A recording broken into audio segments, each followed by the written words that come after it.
everyone, this video is the part of our premium content. अगर आप economics से related किसी भी एग्जाम की तैयारी कर रहे हैं, B it academics B it competitive, चाहे आप इकोनॉमिक्स ऑनर्स कर रहे हैं या एमए कर रहे हैं, किसी भी यूनिवर्सिटी से, UGC NET, economics optional, Indian economic service, इन सब कोर्सेज की प्रिपरेशन आप हमारे ऐप के साथ कर सकते हैं. For more detail check out the link in the description. हमारे जो ऐप है उसका लिंक आपको डिस्क्रिप्शन में मिल जाएगा. For more free content, you can download the app or you can directly WhatsApp at the given number below and enjoy the lecture. Good morning everyone, welcome back to the class. जैसा कि आप सभी जानते हैं, production theory को पढ़ रहे हैं और प्रोडक्शन थ्योरी के अंदर अभी तक हमने बहुत सारे टॉपिक्स को पढ़ लिया है. आज की इस क्लास में जो हम टॉपिक पढ़ेंगे दैट इज रिज लाइन. ठीक है, रिज लाइंस या फिर हम इसको इकोनॉमिक रीजन ऑफ प्रोडक्शन भी कहते हैं. ठीक है, इकोनॉमिक रीजन ऑफ प्रोडक्शन यानी कि एक ऐसा रीजन ऑफ प्रोडक्शन जहां पे प्रोड्यूसर प्रोड्यूस करना चाहेगा. ठीक है, हम ऑप्टिमम फैक्टर कॉम्बिनेशन बताएं या फिर ये बात करें कि हमें एग्जैक्ट कितना लेबर और कितना कैपिटल यूज करना चाहिए या फिर एग्जैक्टली क्या फैक्टर कॉम्बिनेशन फॉलो करना चाहिए, उससे पहले हम ये जानने की कोशिश करेंगे कि ऐसा कौन सा एरिया है, ऐसा कौन सा रीजन है जिसमें ऑप्टिमम फैक्टर कॉम्बिनेशन लाई करेगा. ठीक है, जो इकोनॉमिक थ्योरी है वो केवल उन फैक्टर्स ऑफ प्रोडक्शन पे फोकस करती है जिनका मार्जिनल प्रोडक्ट जो होता है वो पॉजिटिव होता है. ठीक है, बहुत टाइम से ये चीज मैं पढ़ा रही हूँ आपको कि हम फोकस करते हैं उन फैक्टर्स ऑफ प्रोडक्शन में जिनका मार्जिनल प्रोडक्ट जो होता है वो मार्जिनल प्रोडक्ट क्या होता है बेटा? Marginal product is diminishing but ये पॉजिटिव होता है. यानी कि जब हमारा जो फैक्टर ऑफ प्रोडक्शन है वो डिमिनिशिंग रिटर्न्स वाली स्टेज में होगा, केवल उसी कंडीशन तक हम क्या करेंगे, उसी कंडीशन तक हम एक फैक्टर को यूज करेंगे. ठीक है, जैसे कि मैंने आपको बताया मार्जिनल प्रोडक्ट की 3 स्टेज होती है. क्या 3 स्टेज होती है? कि हमारा मार्जिनल प्रोडक्ट जो होता है वो पहले डिमिनिश करता है. ठीक है, देन इट बिकम्स 0 और उसके बाद में वो नेगेटिव हो जाता है. ठीक है, तो मार्जिनल प्रोडक्ट पहले मेरा डिमिनिश होता है, 0 होता है, नेगेटिव होता है. लेकिन जब हम इकोनॉमिक रीजन ऑफ प्रोडक्शन की बात करते हैं तो हम केवल इस स्टेज से डील करते हैं. मार्जिनल प्रोडक्ट ऑफ लेबर हो या फिर मार्जिनल प्रोडक्ट ऑफ कैपिटल हो, it should be positive and it should be diminishing too. ठीक है, ये डिमिनिशिंग भी होना चाहिए. ठीक है, आई होप इतने में कोई भी कंफ्यूजन नहीं है. अब हमने आइसोकॉन्स को देखा और हमको पता है जो आइसोकॉन्स होते हैं वो स्लोपिंग डाउनवर्ड्स होते हैं. आइसोकॉन्स कैसे होते हैं? आइसोकॉन्स आर स्लोपिंग डाउनवर्ड्स. ठीक है, और स्लोपिंग डाउनवर्ड्स के बाद क्या है कि they are convex to the origin. ठीक है, कॉन्वेक्स हो गए ओरिजिन के. Now what we'll have to understand कि क्या जब हमने आइसोकॉन्ट पढ़ा था तो केवल यही पढ़ा था कि आइसोकॉन्ट की शेप क्या होती है, केवल कॉन्वेक्स होती है? नहीं, आइसोकॉन्ट की जो शेप होती है वो जरूरी नहीं है कि हमेशा it is downwards, it is convex. No, it is not necessary. ठीक है, जो प्रोडक्शन फंक्शन होता है उसमें कुछ रीजंस ऐसे भी होते हैं जिसमें जो हमारा आइसोकॉन्ट होता है वो हमारा जो आइसोकॉन्ट होता है वो पॉजिटिव स्लोपिंग हो और ये जो डाउनवर्ड है it is not downward, it is upward. ठीक है, यानी कि हमने बताया था कि आइसोकॉन्ट्स की और शेप भी पॉसिबल है. इस चीज में भी कोई कंफ्यूजन नहीं होना चाहिए. ठीक है, यानी कि इट इज नॉट नेसेसरी कि जो हमारा आइसोक्वांट है it will always be sloping downwards, it can back backwards as well. ठीक है, ये अपवर्ड भी बेंड कर सकता है, बैकवर्ड भी कर सकता है। ठीक है, अब हम क्या करते हैं, एक ऐसा प्रोडिक्शन फंक्शन दिखाते हैं आइसोक्वांट के थ्रू, और उसमें मैं एक फिगर बनाती हूँ, आप उस फिगर को देखिएगा, then you will understand it better.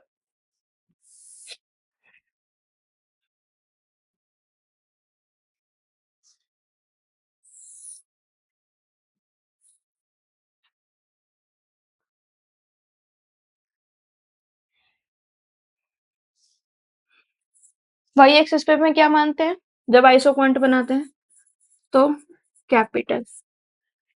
X axis पे हम क्या मानते हैं, एक्स एक्सिस पे हम लेबर मानते हैं। अब मैं क्या करूंगी, इस पे एक आइसोक्वांट मैप बनाऊंगी।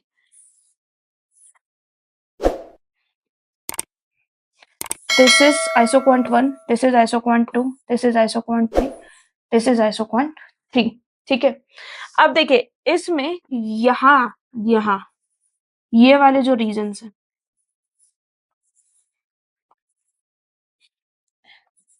केवल इन्हीं रीजन्स के बीच में मेरा जो आइसो क्वांट है दैट इज स्लोपिंग डाउनवर्ड।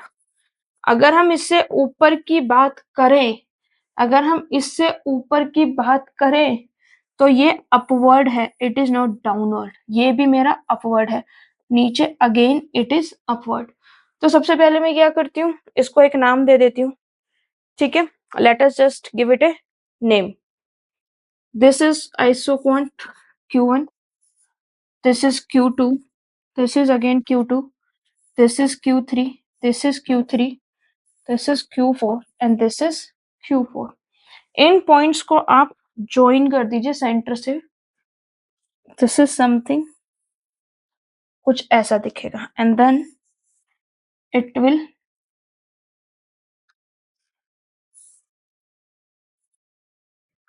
कुछ ऐसी सी आपके रिज लाइन दिखेगी।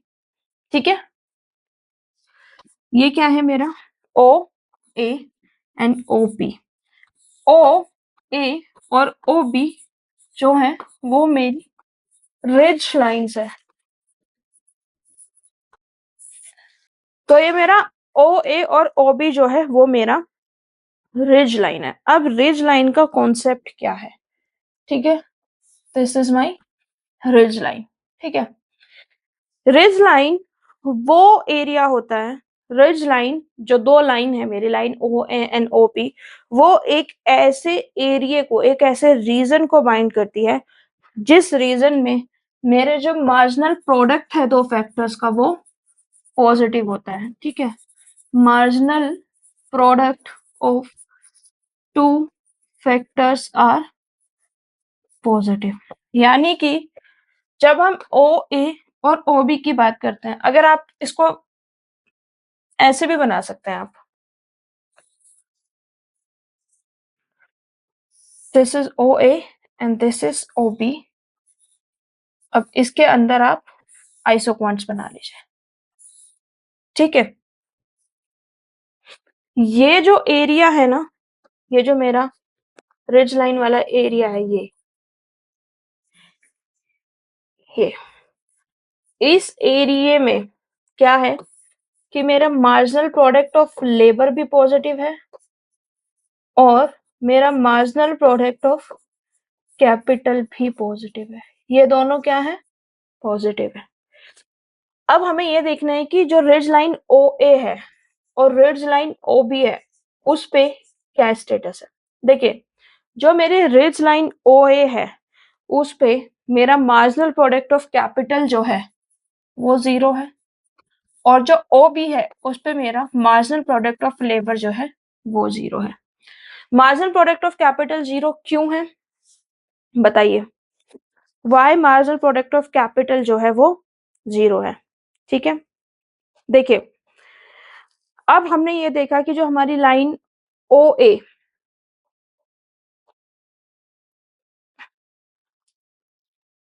ये जो हमारी लाइन ओ ए है और ये जो लाइन ओ बी है, तो above O A and below OB, ठीक है, above line OA and below line OB जो मेरा स्लोप है वो क्या है, पॉजिटिव, ठीक है। पॉजिटिव स्लोप होने का क्या मतलब है, पॉजिटिव स्लोप होने का मतलब ये कि ये टेक्निकली एफिशिएंट नहीं है। पॉजिटिव स्लोप होने का मतलब ये है कि हमें दोनों ही फैक्टर्स ऑफ प्रोडक्शन ज्यादा एम्प्लॉय करने पड़ेंगे to get a fix quantity of output. Positive sloping का मतलब तो वही था ना, जब मैंने आपको आइसो क्वांट की सेप पढ़ाई थी तो उसमें भी मैंने आपको बताया था कि वो क्या होता है। तो आइसो क्वांट जो मैंने आपको बताया था कि पॉजिटिव का मतलब ये होता है कि you need more of labour and more in capital, दोनों ही आपको ज्यादा की रिक्वायरमेंट होती है, ठीक है। तो ये जो फैक्टर कॉम्बिनेशन है ये टेक्निकली एफिशिएंट हो जाता है अगर it requires more both of the quantities, ठीक है। इसीलिए जो पॉजिटिव स्लोपिंग सेगमेंट है आइसोक्वांट का, ये वाला, ये ये ये ये और नीचे ये जो सेगमेंट है ये मुझे ये बताता है कि मार्जिनल प्रोडक्ट इज नेगेटिव। अगर मैं ऊपर की बात करूं तो मार्जिनल प्रोडक्ट कैपिटल का नेगेटिव है, और अगर मैं नीचे की बात करूं तो मार्जिनल प्रोडक्ट लेबर का नेगेटिव है। अब क्योंकि मार्जिनल प्रोडक्ट ऑफ कैपिटल जो है वो नेगेटिव हो गया है मेरा, ठीक है। तो मार्जिनल प्रोडक्ट ऑफ कैपिटल का नेगेटिव होने का क्या मतलब है कि मैं जितना ज्यादा कैपिटल लगाऊंगा मुझे उससे उतना ही कम प्रोडक्ट मिलेगा। मार्जिनल प्रोडक्ट नेगेटिव होने का क्या मतलब है कि as I employ more and more of capital, तो उससे मिलने वाला मार्जिनल प्रोडक्ट क्या हो जाएगा, कम हो जाएगा, ठीक है। कितना समझ में आ गया कि as we employ more and more of capital then marginal product will diminish, ठीक है। अब क्योंकि मेरा मार्जिनल प्रोडक्ट जो है वो नेगेटिव हो गया है तो मेरा आउटपुट क्या होगा, डिक्रीज होगा, ठीक है। मार्जिनल प्रोडक्ट नेगेटिव हो गया है, यानी कि मैं अगर ज्यादा कैपिटल को एम्प्लॉय करूंगा तो उससे क्या होगा, मेरा आउटपुट कम हो जाएगा। क्योंकि मेरा आउटपुट कम हो रहा है बाय यूजिंग मोर कैपिटल, तो मैं इसको कैसे कॉम्पनसेट करूंगा, क्योंकि आउटपुट तो मेरे को कांस्टेंट रखना है ना, आउटपुट तो कांस्टेंट रखना है। तो आई विल स्टार्ट यूजिंग, क्या करूंगा मैं, I will start using labour, मैं लेबर की क्वांटिटी को बढ़ा दूंगा। लेबर की क्वांटिटी को मैं क्यों बढ़ा दूंगा, क्योंकि लेबर का जो मार्जिनल प्रोडक्ट है वो मेरा पॉजिटिव है। तो बेसिकली ये जो ऊपर वाला एरिया है, line sorry reason above O ए, हमें क्या पता चला इसके बारे में कि एट पर्टिकुलर पॉइंट ओ ए, ये जो एक लाइन मेरी ओ ए है इसमें मेरा जो मार्जिनल प्रोडक्ट ऑफ कैपिटल है वो 0 हो गया, और इससे ऊपर अगर मैं प्रोडक्शन कर रही हूं तो मेरा marginal product of capital negative हो गया, ठीक है। तो मैं क्या करूंगी टू कॉम्पनसेट कि जो मेरा प्रोडक्ट आउटपुट कम हो रहा है by using more capital, I will increase my labour, ठीक है, मैं लेबर को बढ़ा दूंगा, ठीक है, कोई दिक्कत नहीं है। सेम पॉइंट आपको नीचे भी कंसिडर करना होगा, ठीक है। अब बात करते हैं बिलो द लाइन ओबी, ठीक है, बिलो लाइन ओबी, ओबी से नीचे क्या मतलब है, ओबी से नीचे सिंपल मतलब है कि एट ओबी क्या हो रहा है, मेरा मार्जिनल प्रोडक्ट ऑफ लेबर 0 हो रहा है, एंड बिलो ओबी क्या हो रहा है कि मेरा जो मार्जिनल प्रोडक्ट है दैट इज गेटिंग नेगेटिव। क्योंकि मेरा marginal product of labour negative हो रहा है, इसका क्या मतलब है कि जैसे जैसे मैं लेबर बढ़ा रहा हूं मेरा आउटपुट कम हो रहा है, और क्योंकि लेबर बढ़ाने से मेरा आउटपुट कम हो रहा है but we have to stay on the same isoquant, हमको एक same level of output production करना है, तो फिर हम क्या करेंगे, what we will do, we will increase our capital, ठीक है। तो हमें एक बात समझ आ गई इतने सारे डिस्कशन से। एक चीज जो हमें समझ आई वो ये समझ आई कि ओ ए पॉइंट पे मेरा मार्जिनल प्रोडक्ट ऑफ लेबर 0 है, ओबी लाइन पे मार्जिनल प्रोडक्ट ऑफ कैपिटल 0 है, ओबी पर मार्जिनल प्रोडक्ट ऑफ लेबर 0 है। इससे ऊपर जाते हैं तो marginal product of capital negative है, इससे नीचे जाते हैं तो marginal product of labour negative है। इतना मुझे आराम से समझ में आ गया। तो ये जो शेडेड एरिया है इसमें जो मार्जिनल प्रोडक्ट है वो क्या है, पॉजिटिव है एंड डिमिनिशिंग है। तो स्टार्टिंग में हमने क्या देखा था, हमने ये देखा था कि जो फर्म है वो किसी भी फैक्टर को तब तक एम्प्लॉय करती है जब तक उससे मिलने वाला मार्जिनल प्रोडक्ट मेरे लिए पॉजिटिव होता है और डिमिनिशिंग होता है। ठीक है, तो it is positive and it is diminishing, so we will employ anywhere in between this economic region of production. ये जो रिज लाइन के बीच वाला जो शेडेड एरिया है, ठीक है, जिसमें जो हमारा मार्जिनल प्रोडक्ट है वो क्या है, पॉजिटिव एंड डिमिनिशिंग है, इसको हम क्या बोलते हैं, इसको हम बोलते हैं इकोनॉमिक रीजन ऑफ प्रोडक्शन।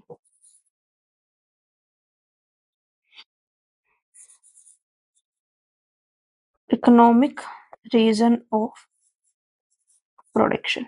ठीक है, इतने में कोई कंफ्यूजन?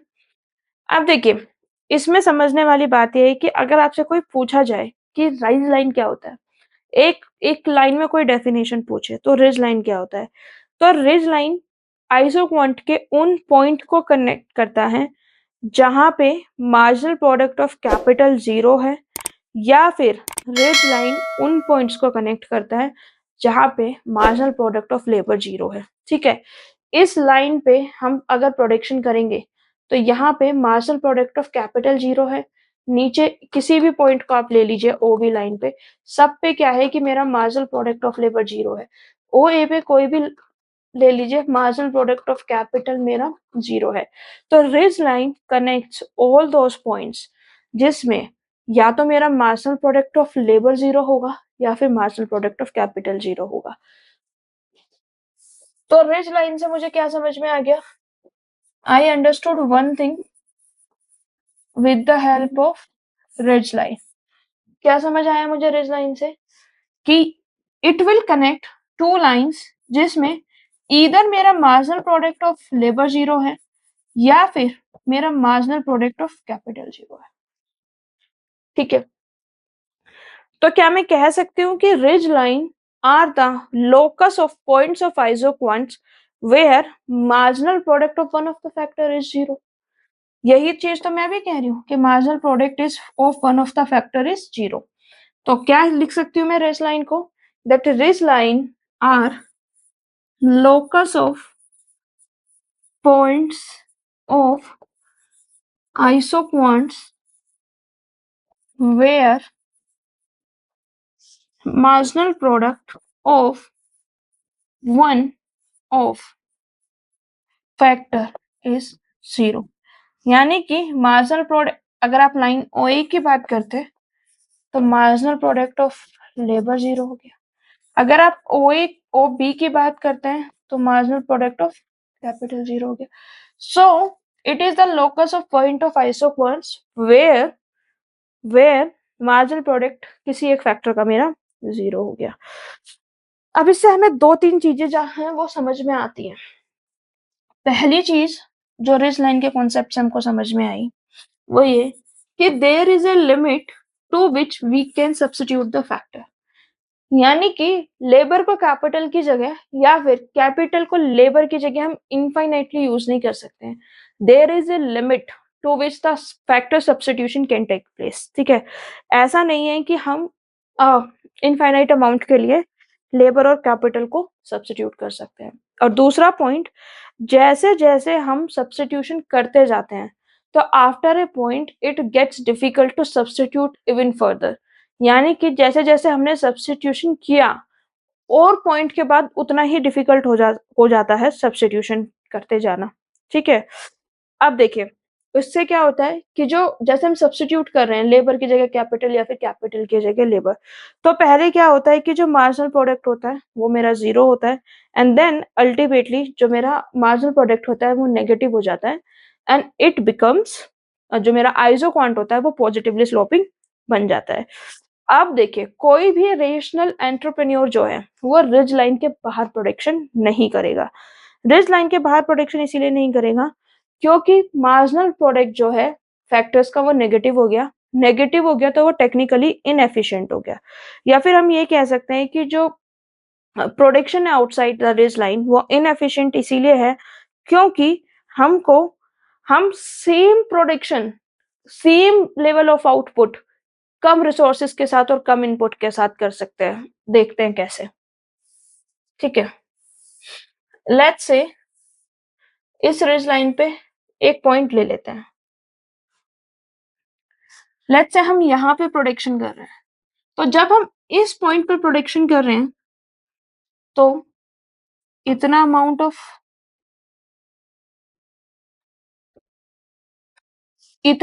ऑफ लेबर रिक्वायर्ड है, इतना अमाउंट ऑफ कैपिटल रिक्वायर्ड है। ठीक है, ये same, because this is the same iso quant, ये सेम आइसो क्वांट है। Let's say 200 units of output produce कर रहा है, तो इस पॉइंट पे भी मैं 200 यूनिट्स ऑफ आउटपुट का प्रोडक्शन कर रहे हैं। तो अगर मैं सेम आइसो क्वांट पे इस लेवल पे प्रोडक्शन करूं तो आप देखिए मेरे को अपना लेबर केवल इतना बढ़ाना पड़ेगा और कैपिटल देखिए कितना कम करना पड़ रहा है, इतना कैपिटल कम करना पड़ रहा है मेरे को केवल इतने लेबर। यानी कि अगर मैं रिज लाइन के अंदर प्रोडक्शन करूंगा तो मेरे कैपिटल की जो क्वांटिटी है वो सिग्निफिकेंटली कम हो जाएगी और लेबर भी मुझे बहुत ज्यादा बढ़ाना नहीं पड़ेगा। इसका क्या मतलब है? इसका मतलब यह है कि मैं लेबर और कैपिटल कम हायर करके भी same level of output production कर सकता हूँ। अब आप एक बात बताइए, अगर मैं कम लेबर और कैपिटल लगा के same level of output produce कर सकता हूँ तो मैं वो क्यों नहीं करूंगा? मैं कम लेबर और कम कैपिटल लगा के सेम लेवल ऑफ आउटपुट क्यों नहीं प्रोड्यूस करूंगा या फिर क्यों नहीं प्रोड्यूस करना चाहूंगा? बताइए आप मुझे। मेरे लिए तो ज्यादा कन्वीनियंट वही है ना कि मैं कम लेबर और कम कैपिटल लगा के सेम लेवल ऑफ आउटपुट कर लूं, मेरा तो कॉस्ट मिनिमाइज होगा। और ये आप किसी भी रिज लाइन पे लगा के देख लीजिए, अगर आप इस पॉइंट को भी कंपेयर करेंगे ना तो यहाँ पे भी मेरे को ज्यादा इनपुट लगाना पड़ेगा, यहाँ पे भी मेरे को ज्यादा इनपुट लगाना पड़ेगा। यानी कि any point outside the ridge line I will have to use more input to produce the same level of output. वो सेम लेवल ऑफ आउटपुट को प्रोड्यूस करने के लिए I will have to use a more amount of input. अब क्योंकि हर input का मुझे price पे करना है, प्राइस जो है वो पॉजिटिव है, तो I will try to minimise my cost. Cost में मिनिमाइज कैसे करूंगा? जब मैं प्रोडक्शन करूंगा within the ridge line. ठीक है, इसीलिए जो ये रिज लाइन के बाहर की जो जोन होता है ये, ठीक है, रिज लाइन के बाहर के जो जोन होते हैं उसको हम बोलते हैं रीजन ऑफ इकोनॉमिक नॉनसेंस। क्या बोलते हैं इसको? इसको हम बोलते हैं, बाहर की जो एरियाज हैं उनको हम बोलते हैं रीजन्स ऑफ इकोनॉमिक नॉनसेंस। और रीजन ऑफ इकोनॉमिक नॉनसेंस का क्या मतलब है? सिंपल सा मतलब है कि कि हम इसमें कभी भी प्रोडक्शन नहीं करना चाहेंगे क्योंकि मेरे को जो कॉस्ट है वो बहुत ज्यादा आएगा, मेरे को प्राइस बहुत ज्यादा पे करना पड़ेगा, तो इसीलिए इसको इकोनॉमिक नॉनसेंस का रीजन बोल दिया। ये जो एरिया है between line O A and O B, O A और ओ बी को मैं क्या बोलती हूँ? Ridge line. और उनके बीच के एरिया को हम क्या बोलते हैं? That is economic region of production.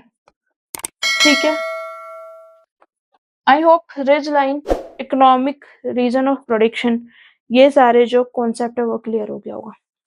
अब एक चीज मैं आपको बताना चाहती हूँ कि ये जो हमारा एरिया आया है ना, हमें रिज लाइन के कॉन्सेप्ट से ये पता चला कि प्रोड्यूसर किस एक रीजन में प्रोडक्शन करना चाहेगा या फिर उसके लिए किस एक रीजन में प्रोडक्शन करना फिजिबल है। In case, if in case there is a possibility कि लेट्स से हमें ये बताना है कि इस रीजन में कौन से एक पर्टिकुलर लेबर और कैपिटल कॉम्बिनेशन को यूज किया जाएगा, तो उसके लिए हम ऑप्टिमम फैक्टर कॉम्बिनेशन पढ़ेंगे और उसमें हम समझेंगे कि जो प्रोड्यूसर है वो कैसे डिसाइड करता है कि कौन सा particular level of labour and capital हमको एम्प्लॉय करना चाहिए। ठीक है, आई होप इतना आपको क्लियर हो गया होगा, इतने में आपको कोई भी कंफ्यूजन नहीं होगा। अगर कोई भी कंफ्यूजन है तो आप मुझे कांटेक्ट कर सकते हैं। इकोनॉमिक रीजन ऑफ प्रोडक्शन में मुझे नहीं लगता कि कोई भी कंफ्यूजन है, इसमें सिर्फ मैं आपको क्विक रिकैप करा देती हूँ। देखिए, रिज लाइन वो लाइन होती है जिस लाइन पे जो हमारा मार्जिनल प्रोडक्ट या तो लेबर का या फिर कैपिटल का किसी एक फैक्टर का जीरो हो जाता है, और जीरो हो जाता है तो ये आइसोक्वांट का वो वाला पॉइंट होता है जिसपे marginal product of labour zero हो जाता है। इसके बाद में अगर हम बात करते हैं तो मार्जिनल प्रोडक्ट ऑफ लेबर हमारा नेगेटिव होता जाता है। तो रिज लाइन हमारा आइसोक्वांट के उस पॉइंट के लोकस को कहते हैं जहां पे marginal product one of the factor zero होता है, और जो रिज लाइन दोनों मिला के एक एरिया बनाते हैं उस एरिया को इकोनॉमिक रीजन ऑफ प्रोडक्शन कहा जाता है, क्योंकि आउटसाइड दैट रीजन हमारा मार्जिनल प्रोडक्ट या तो जीरो है एट लाइन ओ है, या फिर मार्जिनल प्रोडक्ट हमारा नेगेटिव है। तो no one wants to produce at the level जहां पे मार्जिनल प्रोडक्ट नेगेटिव होगा। लॉ ऑफ वेरिएबल प्रोपोर्शन पढ़ाया था, उसमें 3 स्टेजेस बताई थी और उसमें बहुत डिटेल में एक्सप्लेन किया था कि मार्जिनल प्रोडक्ट अगर नेगेटिव होता है तो कोई भी प्रोड्यूसर वहां पे प्रोड्यूस क्यों नहीं करता है। तो वो मैं फिर से उस डिस्कशन में नहीं जाऊंगी। ठीक है, that's it for today's lecture guys. I just hope कि आपको आज का वीडियो बहुत अच्छा लगा होगा। अगर आपको वीडियो अच्छा लगा है तो like it, share it, subscribe to the channel. Please subscribe करके जाइए, क्योंकि I have seen in my analytics कि आप लोग वीडियोस देख लेते हैं, सब्सक्राइब नहीं करते हैं। Please make sure to subscribe and hit the notification bell, ताकि नेक्स्ट टाइम जब भी वीडियो अपलोड करूँ वो जल्द से जल्द आपको मिले। I have target of finishing each and every topic of economics. Until next time, I see you again. Keep loving us. Thank you so much.